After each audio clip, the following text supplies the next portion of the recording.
My name is Sang-Ho Park and I am currently operating Center Coffee Korea and Spark Coffee Consulting, and I am here to show you step-by-step guide for how to use the S9. So the minimum load for the S9 is 3 kilograms and the maximum is 8 kilograms. So right now you're looking at the screen of the S9, and as you can see it's quite similar to the interface of the S7 Pro.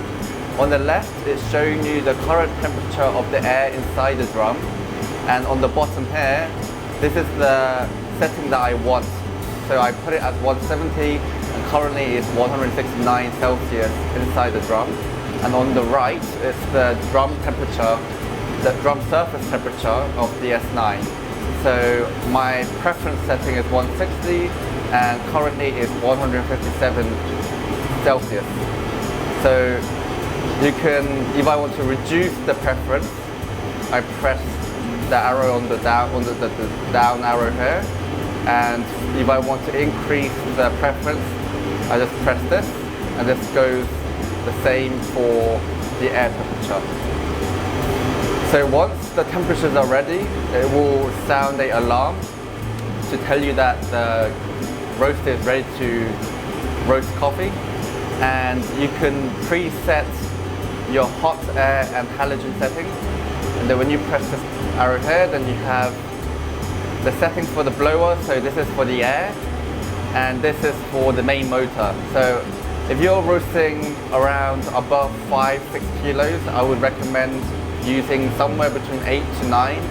And for the blower, it really depends with the coffee, but I'm going to start with 5, but during my roasting I'm going to increase the blower so that more air is exiting from the drum as I roast. So I press OK, and that will save my pre-settings for roasting. And yeah, so this is it before you roast. So this is a video showing you how to preset your roaster before you roast.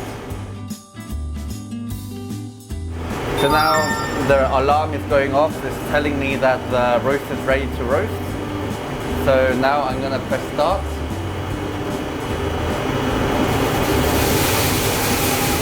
So now the beans are going in to the drum,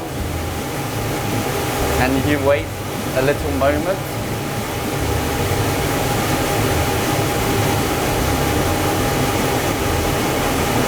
Now we're inside the screen. So again, we have two graphs here, and it shows you here what they represent. So the red graph on the top is showing you the hot air temperature inside the drum. The orange graph is showing you the drum temperature. The white graph is showing you the bean temperature. And on the bottom, so you have 3 lines again. So on the top, the orange one is the hot air level. So I start with 8. So it's on setting 8 right now. So this graph is showing you the changes that I make and when I make the changes on my hot air and halogen settings. So the purple is showing you the level of halogen, and the light blue is showing you the blower setting, which is 5. And the yellow graph that's coming up is the rate of rise graph here. So it's plotting the rate of rise graph as we roast. And the rate of rise is also represented on here, right here. So this is the rate of rise temperature, and it's being plotted live on the graph on the bottom. So on the top here it's showing you the current bean temperature, and as I told you, it's right here. The white graph here is represented here. This is the time, the roast time. These are the settings that I showed you before, the hot air and the halogen, and these are for the blower and the main motor. Rate of rise, and this button here is for your first crack and your second crack. So when the first crack happens, you just press this button and it will mark where you have started the first crack with the temperature and the time. So you could zoom in and zoom out of your graph just like an iPad. So I'm going to increase the hot air and the halogen by 0.5 for the hot air and increase by 1, so increase to 4 for the halogen. And as you can see, I have made a change here for the hot air and the halogen, and it shows you where I've made them. So when you return to this graph later on, you know exactly where I made the changes. So when you want to do manual roasting again, you know when to make the changes again. And this also goes for when you do the automation roasting, it will follow the same step as you changed on the saved graph that you have made.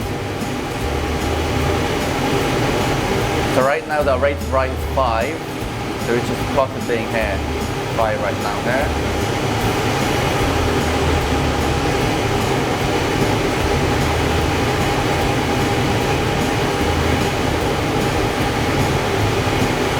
And again, I'm going to increase the halogen to 5. And again, it's marking the change where I've increased the halogen from 4 to 5.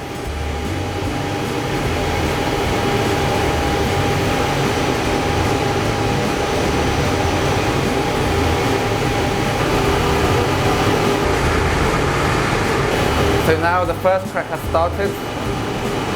So I'm going to press this button here. And as you can see on the graph, it shows you where the first crack has occurred and what time and what temperature.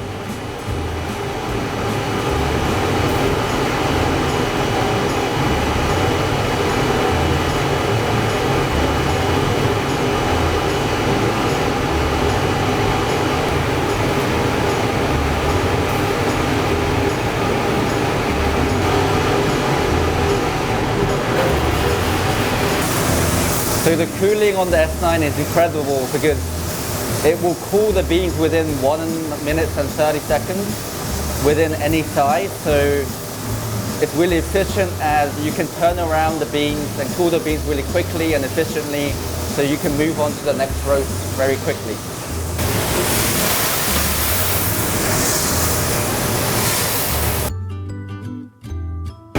So when you're done with roasting and you want to save the profile, you just press the edit button here and you put in the name of the coffee, so Guatemala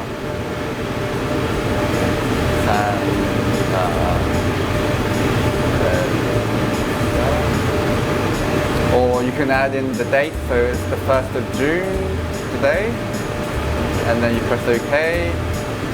So that will save it as a profile. And if you want to have a quick look at the profile you have just roasted, you just press the small I button here. It kind of shows you the important parts of the roasting profile. So it shows you the roast time, the temperature of the beans when it was dropped, the turning point temperature, the turning time, the drum temperature and out temperature as well.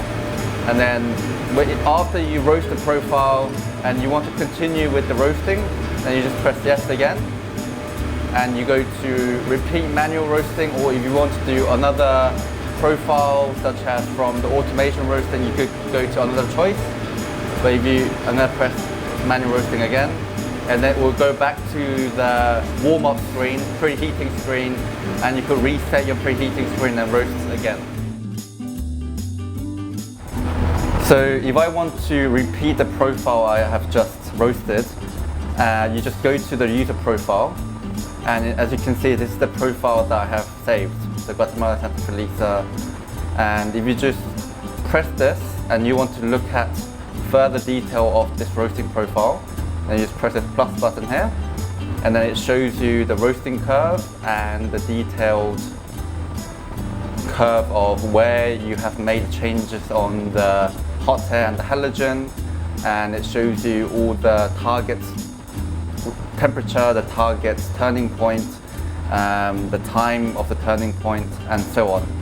So all I need to do is you just want to put the green coffees into the hopper, press this profile, and then press start.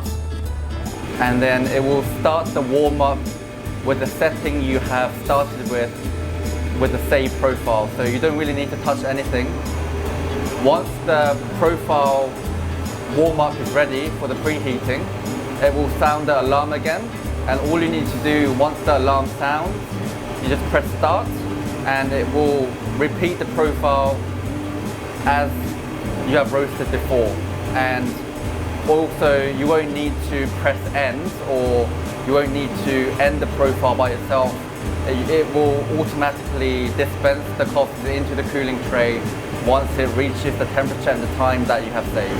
So now the alarm's going off telling me that the roaster's ready for me to roast. So now all you need to do is just press start and the beans will go in.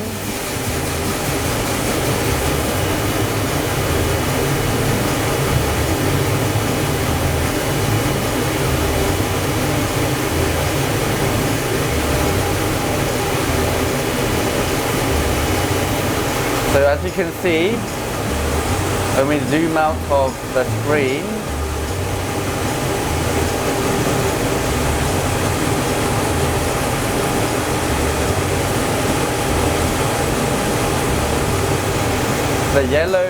the greenish graph is the profile that we have saved, and there's a profile that we are following.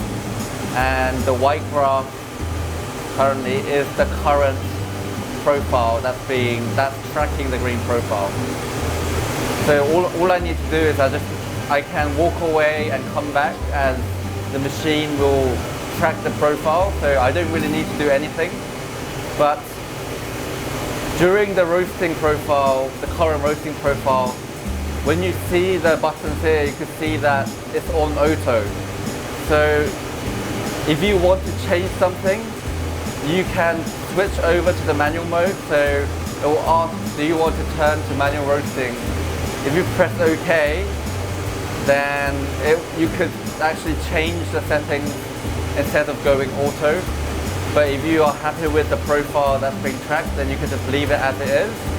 And once the white graph reaches end of the green graph, it will automatically release the beans from the drum to the cooling tray.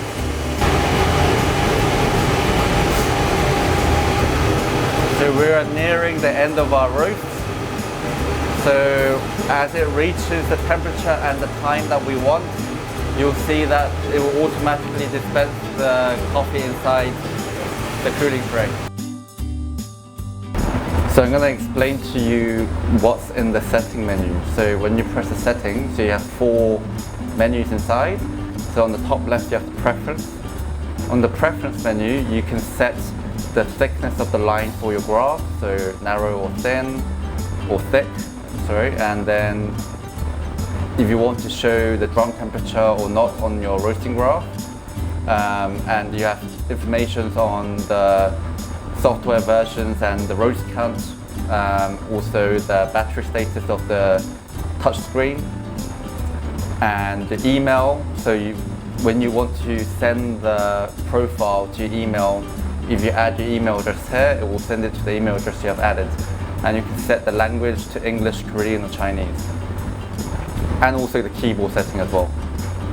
And on the top right, on the test, this is a very important menu because you could test whether all the important parts of the roasting machine is working or not. So I recommend you to test all these parts once every month and to see whether all the important parts in roasting, such as the cooling hook, the fan, the hot air fan, the little bits, whether they are working or not, so that you don't realize it when you're roasting. So you could also turn on the halogen, the blower, the main motor, and so on. So it's important to do this, as you don't want to find out when you roast, and you don't want to find out that if a part is broken when you're roasting, then you can't take out the green beans, or you're wasting the green beans that you're roasting. Also on the bottom left, you have the cleaning menu. So cleaning menu is when you're roasting a lot of coffees, and a lot of like residues builds up inside. It builds up inside the machine. So your drum, inside the drum, it will go black. It will have a lot of oil.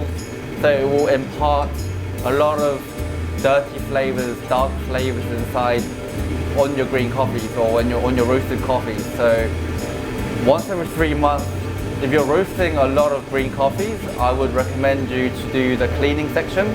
So all you need to do is insert 7 kilos of unusable green coffees, and it will go through a cleaning cycle so that it will clean inside the drum, and it will remove all the residues and all the nasty things that impart nasty flavors inside on your green coffees. And on your bottom right, you have the Wi-Fi. So once you are able to connect to Wi-Fi, what you can do is that you'll be able to send the roasting profiles to your email or share it to your friends, and also you can receive important updates from the HQ, the Stronghold HQ. So they will constantly update the software of the S9 so that you will get more out of your machine. So it's good that you connect to Wi-Fi and you can update the software, and when you update the software to the latest software, then you'll be able to get the most out of the machine. So that was the setting menu. So what you have here is a little door. It's magnetic, but what it is that you need to, with the S9, you need to frequently add around 2 liters of water inside this hole here. So what it does is that when the chaffs are being collected inside here, because chaffs, they can easily catch on fire, so that to prevent the chaff from burning or causing fire inside the drum or inside the machine, with the S9, it sprays water on the chaff beds, so that you will need to top up the water tank inside here. If the water tank is empty, it will flash up on the screen when you're preheating the machine to tell you that there isn't any water inside the water tank. So when that warning comes up, you need to top up the water tank, otherwise you won't be able to start the machine. So it's a very important thing you need to do.